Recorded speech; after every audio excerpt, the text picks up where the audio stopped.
Well, this is the Diamond Setter, published tomorrow in the US. So this is the first event, translated wonderfully by Jessica Cohen. I'll start by reading a paragraph, the prologue. Well, one day in the summer of 2011, a Syrian citizen sneaked across the border into Israel, not far from the town of Majd al-Shams.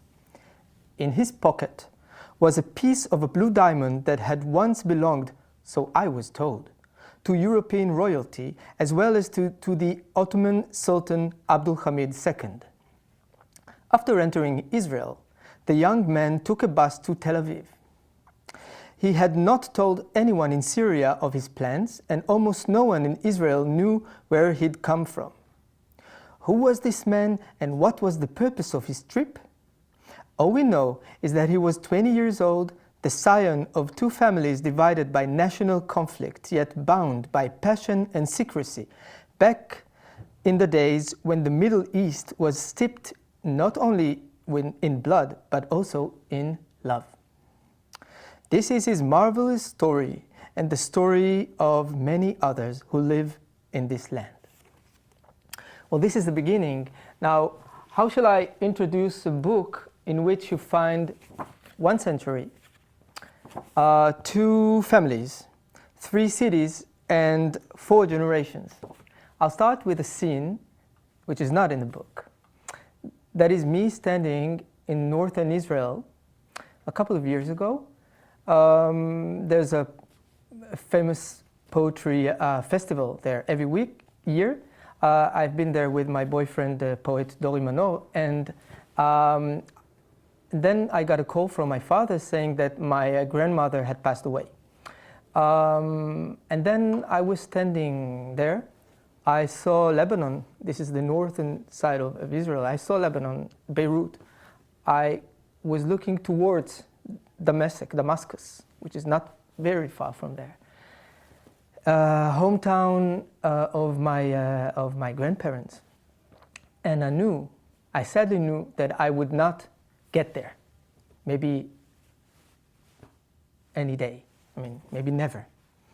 So this yearning, this longing for years for this homeland of my ancestors was the seed of this book, The Diamond Setter.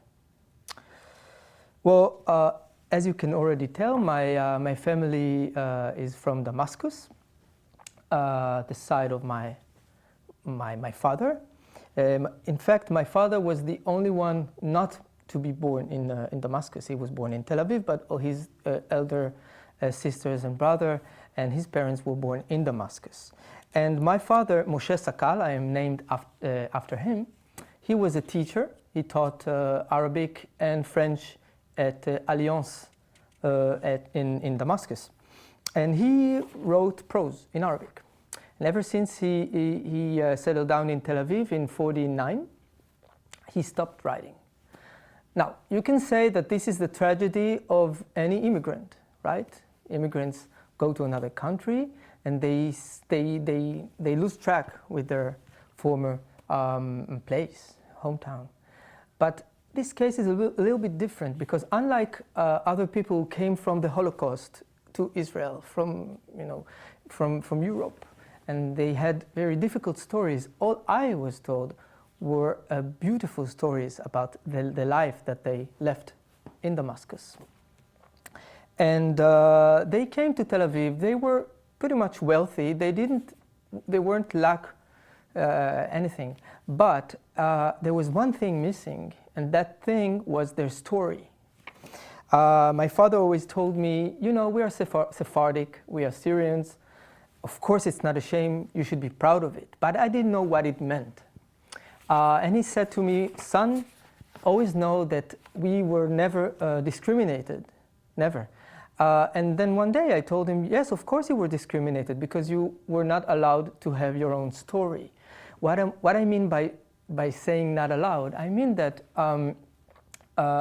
what meant being Israeli in the 40s, 50s, in 20th century, that meant not being anything else, because the country was very young. So in order to create its identity, you were not Polish, you were not Syrian, you were not French, you were not all these things. That meant that you were Israeli. Now, as a part of the third generation, I can allow myself, I have this privilege of going back to these places, to these stories, and not by being sentimental, but to find my, if you wish, my roots, to know who I am. But all this was missing, and that's why at the age of 22 I left for Paris, France. I felt that I needed to be a stranger, not to be local, not to belong. And there I found my diaspora.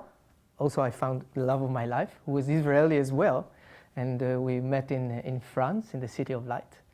And then 6 years after, I came back to Israel with I felt that I had the diaspora in my suitcase. Well, back to my family story and to the Diamond Setter. So I'm telling a story about a place and time which is not very far from where we are sitting now. I mean, not sitting, but I mean the time. It's less than a century ago. I'm talking about the 30s, the 40s, and this Middle East that I'm talking about had open borders, which is a thing that is unbelievable nowadays. Back in the days where my grandfather Moshe Sakal was living in Damascus, he could go and do shopping from Damascus in Baghdad, Iraq. Then he could go and meet a friend in Jaffa, Palestine, and then to go to Cairo, Egypt, and so on and so on. You could have friends everywhere. You can be in love with people from other countries. You could just walk and freely. And I understood while trying to write this book, because in the beginning I only had the Jewish Israeli side of the book, but I was sure that this was not it. Something was missing, and what was missing was this open borders situation. And as a writer, you know, a priori you can write about everything, but you don't, because you need to have the courage to do so. And I had to open these borders. I didn't know how. And then one day, I read in the newspaper about a teacher, 30 years old, from Damascus, who just crossed the border. He went from Damascus to Tel Aviv and then to Jaffa to see the house of his grandparents. And I was shocked by his courage. He did an incredible thing. It was not as a part of a movement, a political movement. No, he just went by his own decision to see the house of his grandfather and grandmother, who had left Jaffa in '48 before the war, and then afterwards were not allowed to go back to their home, and they stayed in Damascus. And that gave me first the idea and then the courage to write about this. And my character is named Farid. He's inspired by this act of this Syrian teacher. He's 20 years old. And one day, just as I read, in 2011, he crosses this well-protected border, and he goes first to Tel Aviv and then to Jaffa, Bride of the Sea, as this town is called in Arabic, to see the house of his grandparents. And before he does that, he has a friend, a pen pal in Jaffa, which he finds whom you find on Facebook, and he says to him, "I'm going to Jaffa to explore my roots." And his friend in Jaffa says, "Are you crazy? They'll shoot you at the border. They have no qualms. You think they don't have enough Palestinians in Israel? They don't want another one." And anyway, nothing scares the Israeli army more than an unarmed Arab. If you went at them with the submachine gun, that would be one thing, but to just walk over and with the way you look, with your curly hair and your pale skin, no way, forget it. Very bad idea. You won't make it here alive. Of course, Farid doesn't listen, and he goes to Jaffa. And with one little step of his, he just opened, literally, the border, as if it doesn't exist. Well, that was one way of opening these borders, these boundaries. The second one was by digitization and by Grindr. I wouldn't say Tinder because my characters use Grindr. And you know, I talk about these borders. If you go to northern Israel and you look at Beirut, you can't go there, but you can go on Grindr, and then you can find someone you like, and you can tell him, you know, if there was no border here, I would be in your arms in like 15 minutes, 10 minutes. Well, it's not always possible, but in my book it is. I won't tell you how, but I will read a paragraph about my character, Choni, in Tel Aviv. For months now, Choni's gaze had been fixed not on trees or people or sidewalks or the road, but on his phone, which offered up an entire world, countless opportunities, unrealized desires, disappointments foretold, and dreams that would never come true unless he suddenly discovered an extraordinary reserve of courage within himself. He did not believe for a second that could happen. He was location-based. Everywhere he went, someone out there knew he was here and not there.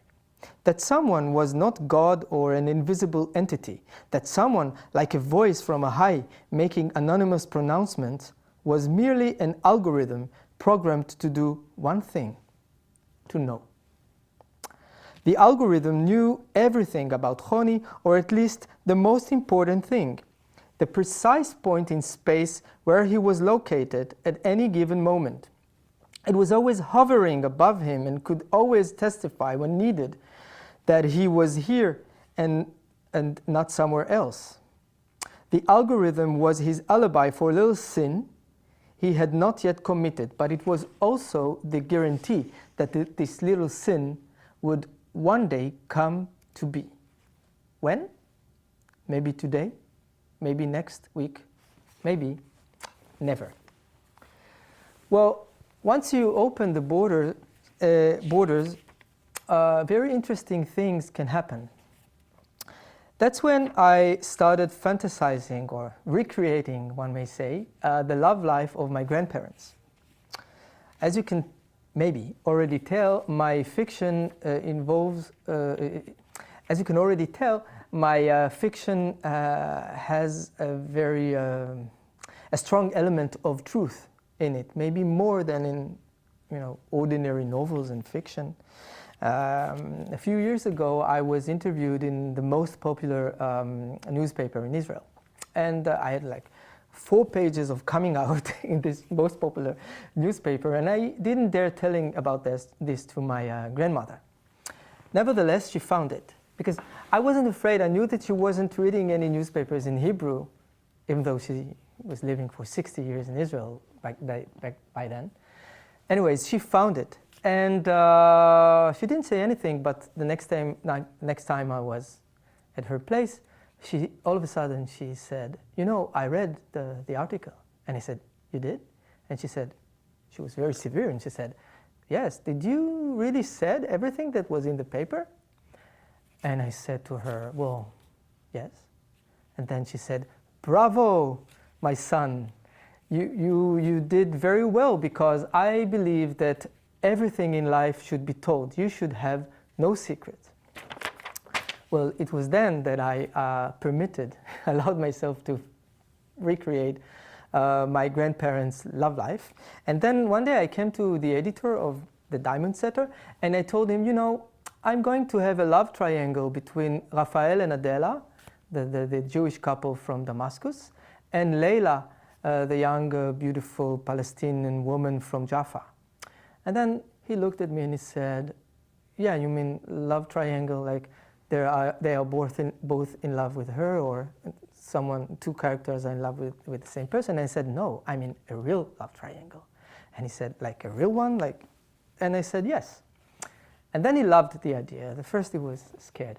He loved it. And unlike what people may think, I find the love triangle a very severe and strict model or convention, not at all free.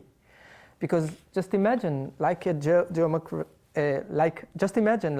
any other triangle, once you move one part of it, all the other angles, like the two other angles, they also change. Like this is very strict, not free at all.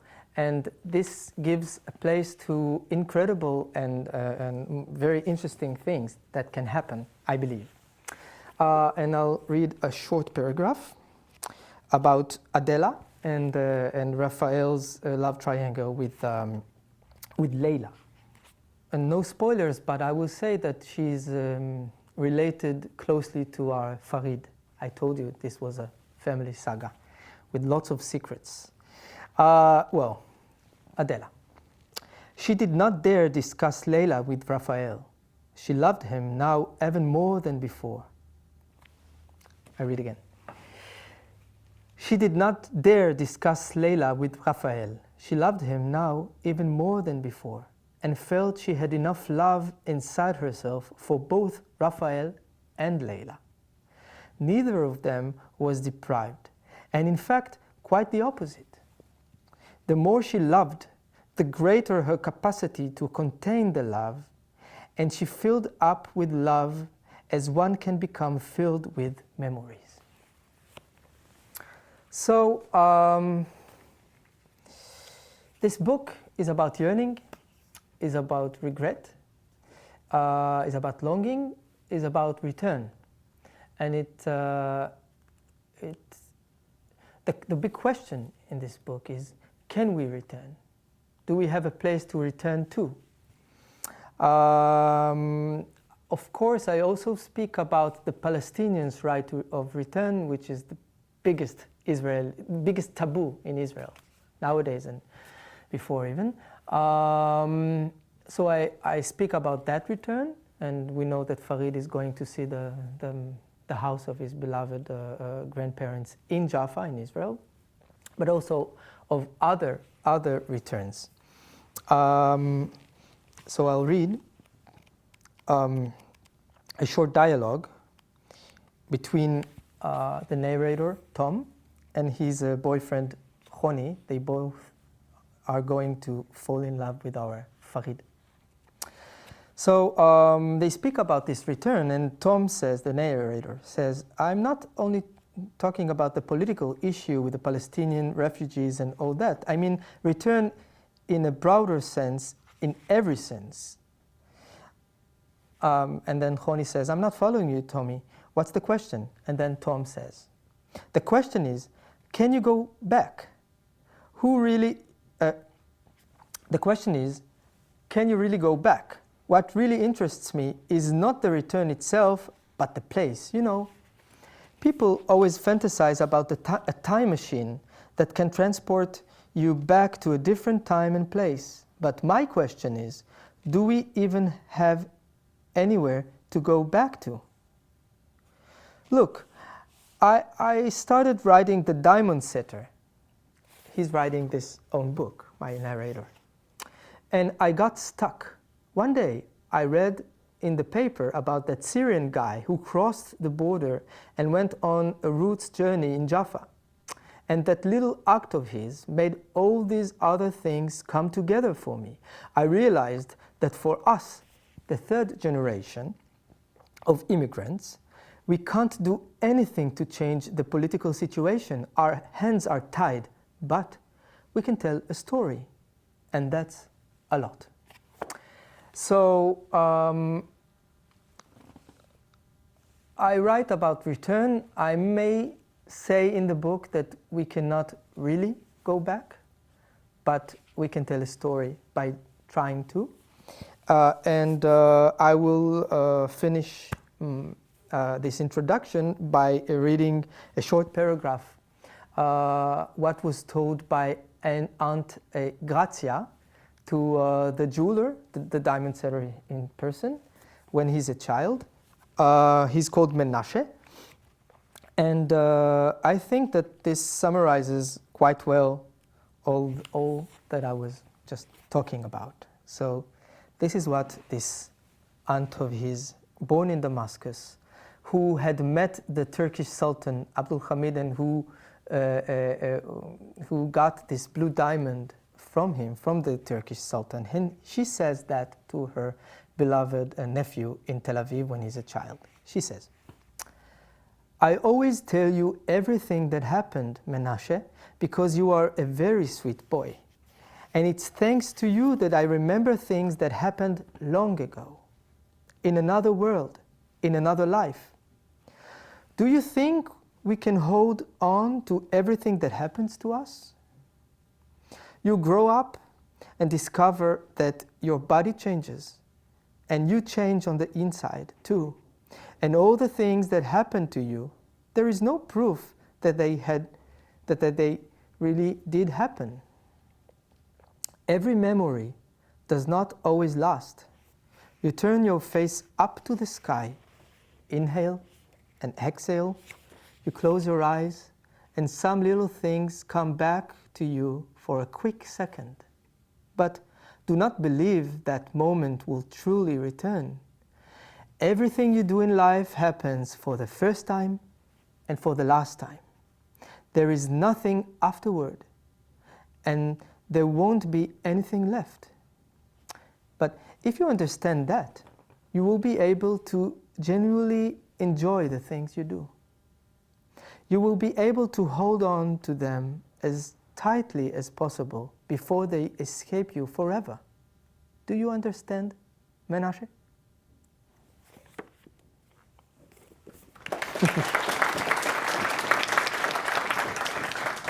So there's a famous quote by a English poet, Percy Bysshe Shelley.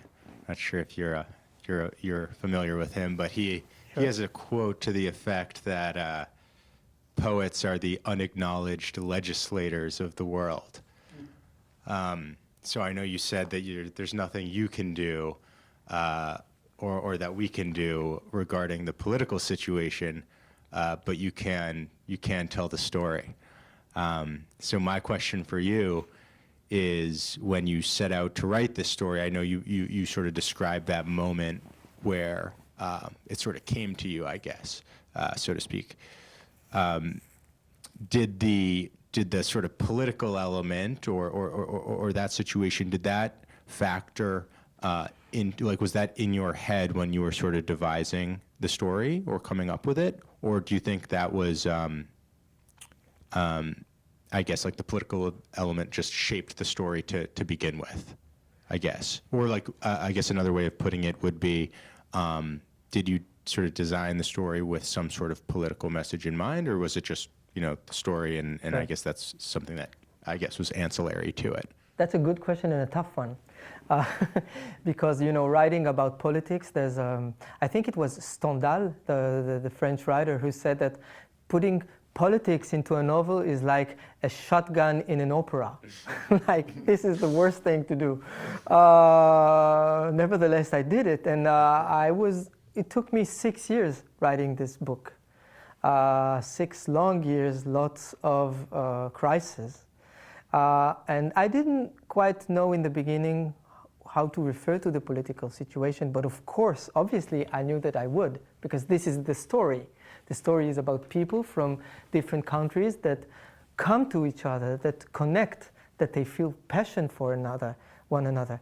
And sometimes I let my narrator deal with things that maybe I as a person wouldn't, and he lets himself saying things and acting the way he does, and all the other characters. I was trying to give all the angles of the story, and one thing is sure, I did not have a message. Not because I'm not political. I am very political. I write for Haaretz daily newspaper, for example, about the political situation when I have things to say.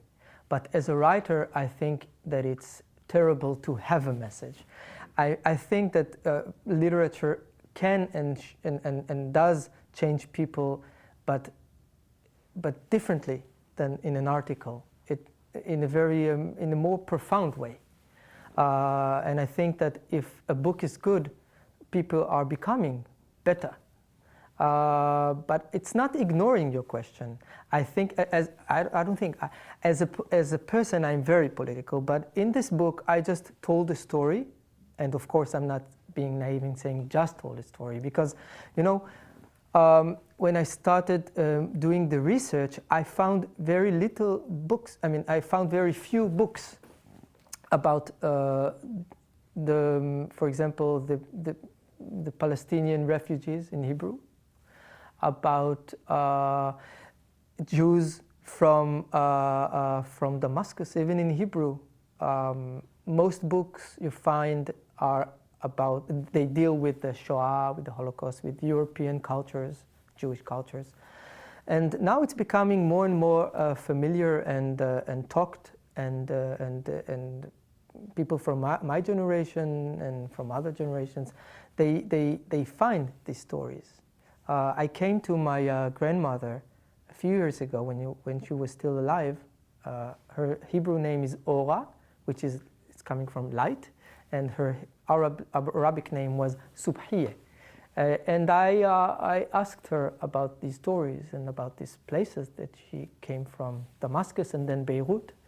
And then she was flattered, but she was not at all content, and she was even slightly furious at me. And she said, Ya ibni, in Arabic, that means my son, Lama lecha, in Hebrew, which means what for? Why going back to these stories? And I told her that for me it was very important, and that I was ashamed of not knowing these stories, not knowing where my family came from. So I guess that if there was one political main thing, main purpose and main goal in this book, for me it was this: telling the stories, writing about these people coming from Palestine, from Israel, from Syria, knowing that they had normal life, that they loved, that they felt passion, that they were yearning, just like us. So I noticed in the inside of the book that it was originally published in Hebrew 4 years ago. Yes. And I was curious about the translation process, if you could talk about that a little bit. Like, how Yes. deeply were you involved? How did it feel, if you were involved, to like come back to the story you'd written many years prior during translation? And being an English speaker yourself, like, was there anything you felt like was lost in the translation of the book? Yeah. Okay, thank you. I'll say a strange thing, but it came true. From the beginning, I thought that this book would interest the American public readers. I don't know why. This is not my first book, but I knew that this would be the first one to be translated into English. And then I met Jessica Cohen. She's a great translator. She has just won with David Grossman this year's Man Booker. But that was 5 years ago when I met her. And she read the manuscript even before it was published in Hebrew. And she loved it, and then we started working on this book. Now, the fact that I am an English speaker, by the way, like every Israeli, this is not very rare in Israel. So I knew that for her it could be, how do you say, a pain in the neck. I would say this very delicately, because I guess that the translators are always afraid of writers coming to them saying, why did you choose this and not that? And we had dilemmas. We never fought. It was very fruitful.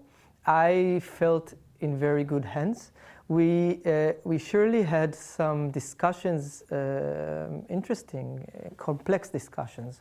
For example, the name, the right of return. In Hebrew, you have one word for return of Jews, which is Shiva, and one word for Palestinians, which is Shvut, or the name of the city of Jaffa. In Arabic, you call it Jaffa. In Hebrew, you call it Yaffo. So I put in the book when a Jewish person says, names the city, he says the Hebrew word, and the Palestinian says the Arabic word, and what should we do? And a lot of very interesting discussions that involved both mentality and culture and language. But in the end, I said to her always that her word would be the final word.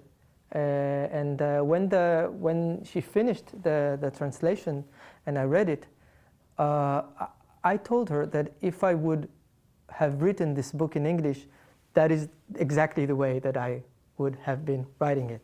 And then I had been writing it. And she said that this was the biggest compliment that a translator can have. So I'm very happy and excited about this translation and edition in the States of the book. Thank you. So I know you said that you spent almost, was it 5 years? 6 years on this book. Is that the like, I know you've written five novels now. Is that pretty normal across the board, or was there something special about this one that really drew you in, or made it? It was the most difficult one. Afterwards, I wanted to retire. Well, I started young. I wrote short stories when I was 16 years old, because I knew a guy who was older than me, and he gave me very good books, and I wanted to give him something in return. And I didn't read anything, adult books when I was 16 yet. So I just wrote a short story and I gave it to him. And he was very enthusiastic about it, and he said that I should write more. And then the first book of short stories was published when I was very young, when I was 21, in a well-established publishing house in Tel Aviv. And then I wrote several novels in Paris and in Tel Aviv, and that was the most difficult one. I wrote more than 1,000 pages, and with my editor, author Dror Mishani, he writes crime books. Polar, how would you say? Crime books, and he's very elegant as an editor. And I said to him, okay, listen, we have 1,000 pages here. We have to turn them into 200 in Hebrew, and that's the book in Hebrew. So I told him, how do we do it? And then we decided about making chapters, and like having chapters, and each chapter would have a name of one character. Because you think, how would you tell a story about a century in like 200 pages? That was too difficult. And we had to move, like to change the apartment. I told my boyfriend, I can't move, I can't do anything now in my life until I finish this book. I had this feeling that he would, like, I should finish this book or it would finish me, like we say in Hebrew, like it would kill me. But in the end, it was done and published a few years ago, and then I retired for 6 months before I wrote a book within 6 months. That was published 2 years ago, so that was like a smooth creation process, and I felt like I really deserved it. Thank you, Mr. Sakal. Thank you, David. Thank you, everyone, for coming. Let's give one more round of applause. Thank you.